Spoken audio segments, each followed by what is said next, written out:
അർഹരായ വോട്ടർമാരെ വെട്ടിനിരത്തിയും വ്യാജന്മാരെ തിരികെ കയറ്റിയും തെരഞ്ഞെടുപ്പ് കമ്മീഷൻ വോട്ടുകൊള്ള നടത്തുകയാണെന്ന രാഹുൽ ഗാന്ധിയുടെ ആരോപണമാണ് ദേശീയ രാഷ്ട്രീയത്തെ ചൂടുപിടിപ്പിക്കുന്നത്.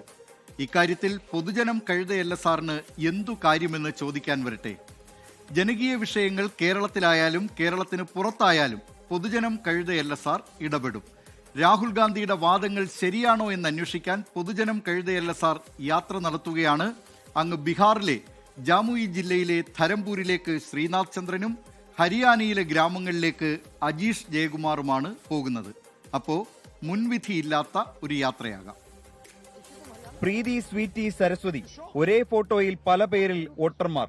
വാർത്താ സമ്മേളനത്തിൽ രാഹുൽ ഗാന്ധി ചൂണ്ടിക്കാട്ടിയ വോട്ടർ പട്ടിക കണ്ടവർ മൂക്കത്ത് വിരൽ വെച്ചു.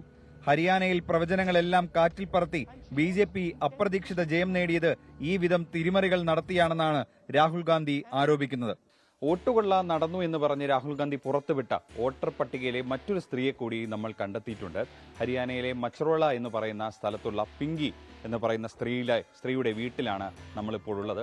നമുക്ക് അവരോട് തന്നെ ചോദിച്ചു നോക്കാം, അവരുടെ ഫോട്ടോ വോട്ടർ പട്ടികയിൽ വന്നതുപോലെ ശരിയാണോ, അല്ലെങ്കിൽ കഴിഞ്ഞ വർഷം തെരഞ്ഞെടുപ്പിൽ അവർ വോട്ട് ചെയ്തിട്ടുണ്ടോ എന്ന്.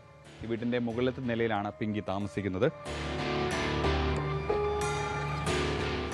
बट जब मेरा पहला वोट कार्ड बन के आया था तो उसमें फ़ोटो चेंज आई थी और नाम एड्रेस वगैरह सब कुछ सेम था.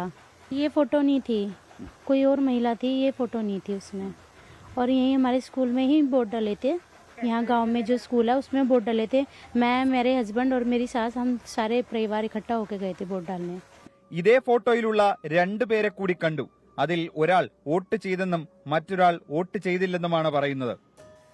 सिर्फ उसमें नहीं डाला, उससे पहले वाले में वोट में उसमें तो पहले डाला करे थे.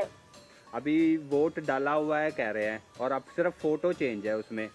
तो क्या ये बात सच है? उसमें एड्रेस सब कुछ मेरा नाम चल रहा है. हाँ. उसमें फोटो और किसी का लग रहा है. ഏതായാലും വോട്ടർമാരുടെ എല്ലാം പേരിനോടൊപ്പം ഉണ്ടായിരുന്ന ബ്രസീലുകാരിയെ ഇവർക്ക് ആർക്കും അറിയില്ല.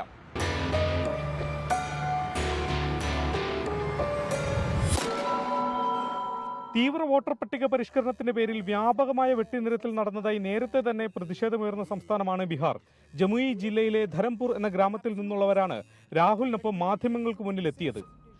രാഹുൽ ഗാന്ധിയുടെ വാർത്താ സമ്മേളനത്തിന് തൊട്ടു പിന്നാലെയാണ് നമ്മൾ ധരംപൂരിലേക്ക് ഓടിയെത്തിയത്. വീടാന്തരം കയറിയിറങ്ങി വിവരങ്ങൾ അന്വേഷിച്ചു. അക്ഷരാർത്ഥത്തിൽ ഞെട്ടിക്കുന്നതായിരുന്നു സ്ഥിതി.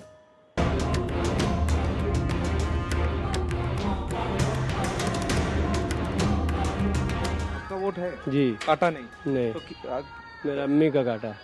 अम्मी का वोट काटा जी. अम्मी लोकसभा का टाइम पे दिया वोट? जी. दिया था जी.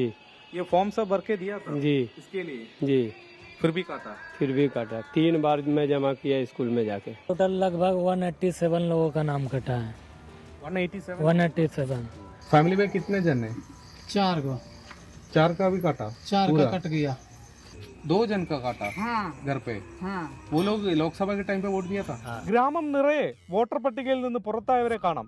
ഒരു കുടുംബത്തിൽ ഒരാൾ മുതൽ കുടുംബമാകെ വോട്ടർ പട്ടികയിൽ നിന്ന് പുറത്തായ സംഭവങ്ങൾ നേരിൽ കണ്ടു. ലോക്സഭാ തെരഞ്ഞെടുപ്പിൽ വോട്ട് ചെയ്ത വർഷങ്ങളായി ഇതേ ഗ്രാമത്തിൽ താമസിക്കുന്നവരാണ് ജനാധിപത്യ പ്രക്രിയയിൽ നിന്നും പുറത്തുപോയത്. ധരംപൂരിലേത് ഒറ്റപ്പെട്ട സംഭവമല്ല എന്നതാണ് പ്രതിപക്ഷം ഉന്നയിക്കുന്നത്.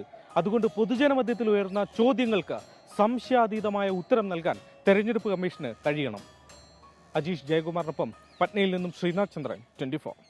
ലോകത്തെവിടെയായാലും ഏത് സമയത്തും 24 വാർത്തകളും ഓഗ്മെന്റഡ് റിയാലിറ്റി പാക്കേജുകളും എക്സ്പ്ലെയിനറുകളും വിശദമായി കാണാൻ ഞങ്ങളുടെ യൂട്യൂബ് ചാനൽ നിങ്ങൾക്ക് സബ്സ്ക്രൈബ് ചെയ്യാം.